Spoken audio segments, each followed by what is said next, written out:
está inscrito, ele é feito em parceria com o professor Sandro Bazanello, da Universidade Contestado, também de Santa Catarina. Sou estudante de graduação lá da UFSC, em filosofia.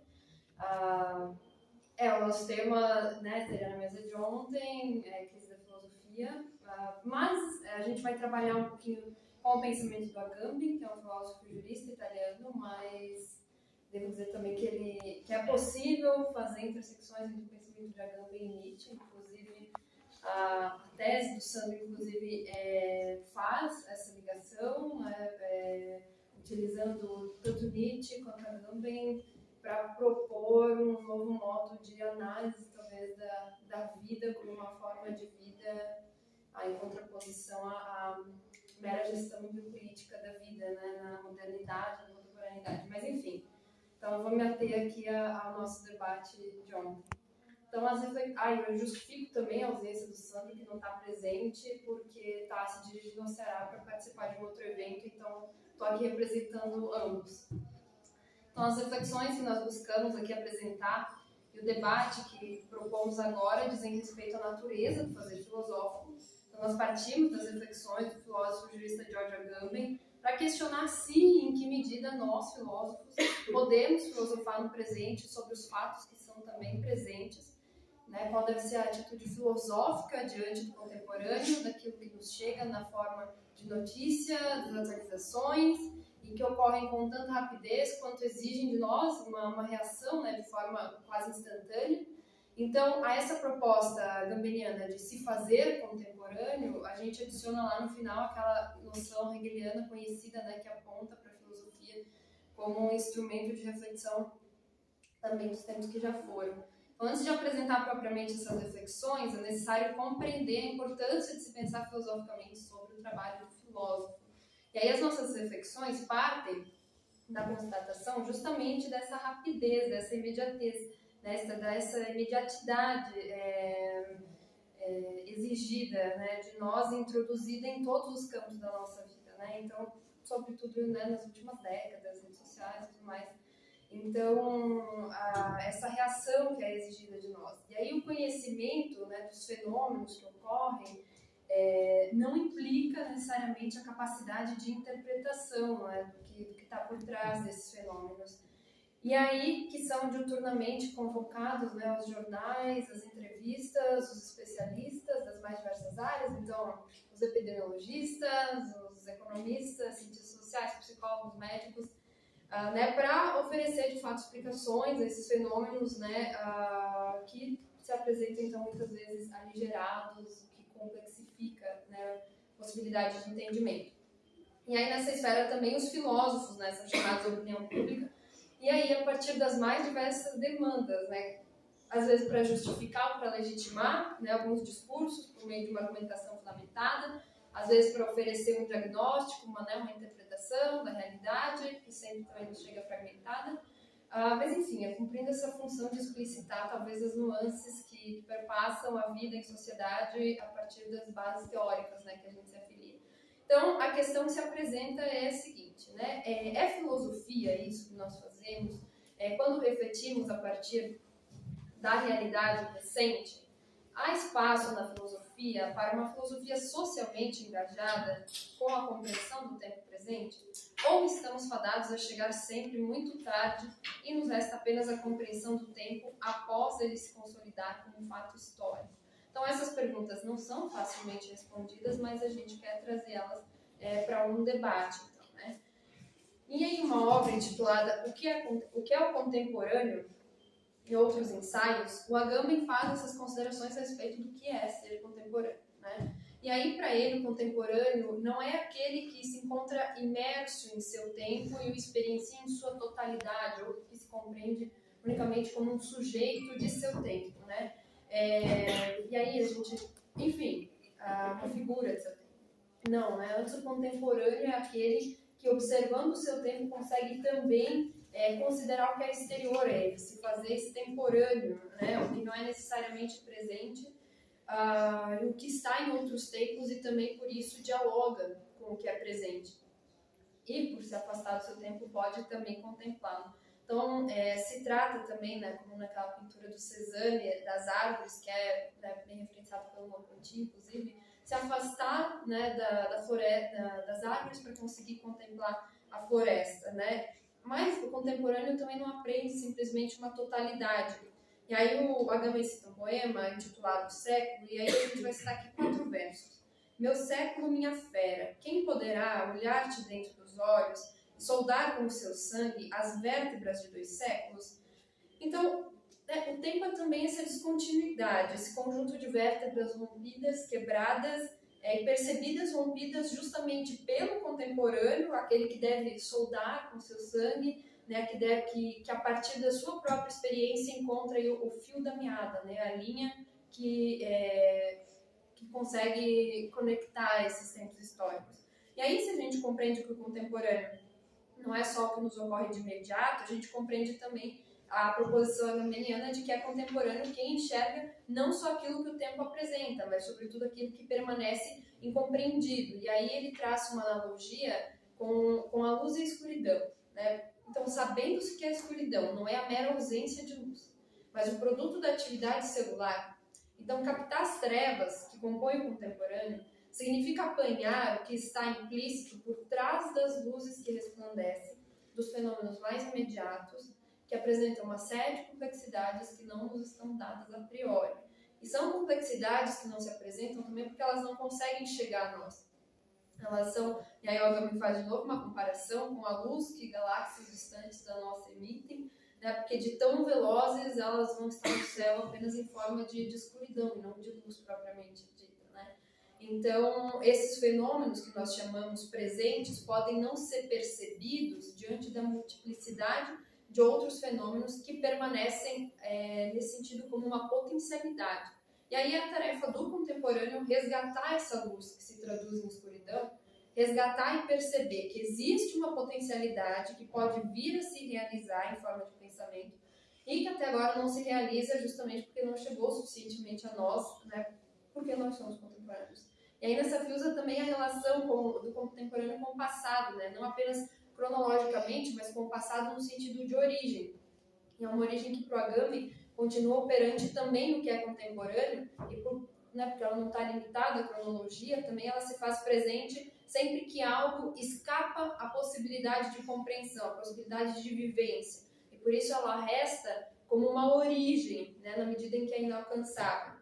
Então, concluindo já, a gente tem uma citação aqui um pouquinho longa, mas eu cito aqui o Agamben. Isso significa que o contemporâneo não é apenas aquele que, percebendo o escuro do presente, nele aprende a resoluta luz. É também aquele que, dividindo e interpolando o tempo, está à altura de transformá-lo e de colocá-lo em relação com os outros tempos, de nele ler de modo inédito a história, de citá-la segundo uma necessidade que não provém de maneira nenhuma do seu arbítrio, mas de uma exigência a qual ele não pode responder. É como se aquela invisível luz, que é o escuro do presente, projetasse sua sombra sobre o passado e este, tocado por esse facho de sombra, adquirisse a capacidade de responder às trevas do agora. Então a gente compreende o contemporâneo como esse espaço no qual o que é presente, enquanto inteligível, encontra inteligibilidade à medida que dele também se toma a distância. Não uma distância temporal unicamente, mas uma distância também analítica, que permita compreendê-lo como aquele ponto em que uma vértebra se rompe, onde a compreensão é suspendida, né, onde surge essa necessidade de análise, que enquanto consciente dos seus próprios limites, sabe que o contemporâneo também não existe a esmo, ele está vinculado, né, a um tempo, a um passado. E aí é nessa direção que a gente introduz algumas considerações a respeito do posicionamento do Agamben no debate a respeito das medidas sanitárias que foram impostas pelos governos, e aí especificamente o italiano, né, aí no início da pandemia, como forma de demonstrar, né, como o próprio filósofo se relacionou com um tema que à época, né, era ainda hoje, né, super atual. Então, no início de 2020, né, quando os países começaram a sentir as consequências do contágio pelo coronavírus, aí sobretudo a China, os Estados Unidos, também a Itália, aí as autoridades sanitárias recomendavam essas medidas sanitárias, como lockdown e tudo mais, e os governos, então, alguns governos, né, prontamente agiram nessa direção. E aí os estudos do Agamben, que são desenvolvidos ao longo de décadas, eles chamam a atenção para uma nova configuração do exercício do poder soberano, que, né, nos moldes do pensamento Foucaultiano também, mas enfim, existe uma série de diferenças entre os autores, né? Opera em nome da segurança estatal, justificando um permanente estado de exceção a que a população é cotidianamente submetida. Então, em nome da manutenção da segurança da população, mas também em nome da manutenção do poder estatal, os governos agem a partir dos dispositivos próprios de estado de exceção. E essas reflexões do Agamben são apresentadas já em obras como Homo Sacer 1, Poder Soberano e a Vida Nua, 2, Estado de Exceção, e 3, O que Resta de Auschwitz, O Arquivo e a Testemunha, que datam respectivamente de 2002, 2004 e 2008. Né? Então é um pensamento que já tem um bom tempo. E aí testa essas considerações a respeito do poder estatal, inclusive na figura da polícia, né? Como braço coercitivo do Estado, enfim, para fins dessa justificação, perpetuação do poder. E aí, a partir dessa argumentação, que quando a gente tem o início do lockdown, dessas medidas sanitárias mais restritivas, o Agamben vai criticar esses governos que promovem os lockdowns e essas restrições, né? Porque para ele a segurança sanitária, então, agora se tornava um novo mote, uma nova forma de justificar essas medidas de exceção, fazer com que os súditos, né, a população, permanecesse alheia a qualquer possibilidade de resistência, justamente porque estava sob esse né, como ele chama, o terrorismo sanitário, né, que a pandemia nos colocou. Então, por um lado, o argumento agambeniano é coerente com a filosofia que ele desenvolveu durante décadas, mas, por outro lado, a gente poderia se perguntar, né, que outros meios os governos poderiam utilizar para conter os contágios.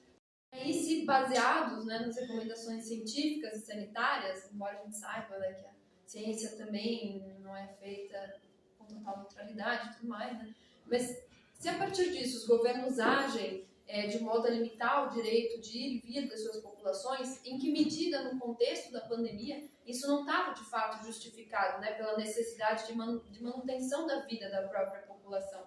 Então, o que a gente quer dizer? A análise do Agamben, por coerente que seja no plano teórico, ela deixa escapar essa dimensão prática, talvez, da vida, que naquele contexto era uma dimensão imediata, né, urgente.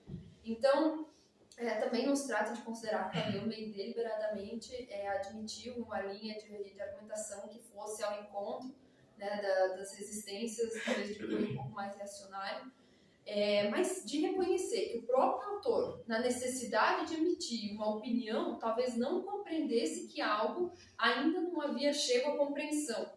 Aquela luz que permanecia escura, né, então estava ainda indetectável. Né, e aí, pela ausência de uma significação completa, exigiu esse retorno à origem do seu pensamento, né, dos seus pressupostos. E aí a gente lembra do argumento hegeliano, foi, né, delineado lá na introdução, né, da filosofia do direito, e eu cito: a filosofia chega sempre muito tarde. Como o pensamento do mundo só aparece quando a realidade efetuou e completou o processo da sua formação. O que o conceito ensina mostra à história com a mesma necessidade, e na maturidade dos seres, que o ideal se ergue em face do real, e depois de ter aprendido o mundo na sua substância, reconstrói-o na forma de um império de ideias. E aí, antes desse trecho, o Hegel inclusive fala, né, dessa coisa de que a filosofia não ultrapassa seu tempo, né? Não tem como pensar que ela ultrapassa o contemporâneo. E aí o que ele parece assinalar é também essa necessidade de distanciamento do próprio tempo para que os fenômenos sejam compreendidos, né? À luz do que eles significam, do que eles significaram, e não simplesmente do que eles podem vir a significar. E aí, ao contrário, talvez, do que a nós poderia parecer, né, num primeiro momento, essas considerações do Agamben com as do Hegel não são contraditórias, né? Ambas, né, nos parece, remetem a essa atenção necessária aos limites desses tempos que nós chamamos contemporâneos. Não os limites dos tempos, né, mas ao nosso limite de compreensão desses tempos, né? Então, e aí nessa direção, o que a gente busca problematizar é justamente como a gente concilia o cuidado necessário com o movimento da história, que nunca nos é dado para além do tempo presente, com a necessidade de oferecer perspectivas teóricas para os tempos que virão. É uma necessidade que é exacerbada quando a filosofia é convocada a dar o seu parecer, muitas vezes em poucas linhas, em pouquíssimos minutos, nos jornais escritos, né, nos jornais televisivos, né? Mas também é uma necessidade que se apresenta quando a gente propõe uma filosofia comprometida com os projetos de sociedade e com talvez a busca de uma normatividade que por vezes a gente tem, né, nas nossas proposições éticas e políticas. Então, a fim de concluir já, né, algumas perguntas, né? Será que todos os tempos podem ser objeto da filosofia? Qual deve ser a atitude filosófica diante das breaking news cotidianas? Qual a postura de uma filosofia que se pretende socialmente engajada diante dos desafios dos tempos presentes? É possível pensar em uma filosofia socialmente ativa no interior da academia? É possível conciliar a crítica social ao cuidado com o conceito e o desenvolvimento argumentativo necessário ao texto filosófico? É possível encontrar o limiar entre a análise de conjuntura e uma filosofia política? Então são questões, né, que por mais que talvez estejam ligadas ao foro individual de cada pesquisador, ao modo como cada um desenvolve as suas pesquisas, seu modo de escrita, né, me parece também dizem respeito ao que a gente compreende como filosofia, né, ou que a gente compreende como o papel da filosofia diante do mundo. Então, será que nos cabe, né, a retaguarda, ou a gente pode alçar o voo, né, antes do entardecer? Então, são algumas reflexões que a gente busca apresentar. A gente, em relação a essa temática, possui mais dúvidas do que qualquer tipo de proposição, né, a respeito, mas a gente então gostaria de, por isso, propor esse debate, sobretudo diante de uma sociedade, né, que se apresenta cada vez mais veloz, com fenômenos que surgem a toda hora, fenômenos de toda ordem, que demandam interpretação, análise e, às vezes, até um ímpeto de mudança, né, mas acho que isso seria uma outra discussão filosófica, né, então acho que seria basicamente isso e agradeço a organização, agradeço pela promoção do evento, agradeço pela atenção e fico à disposição, então.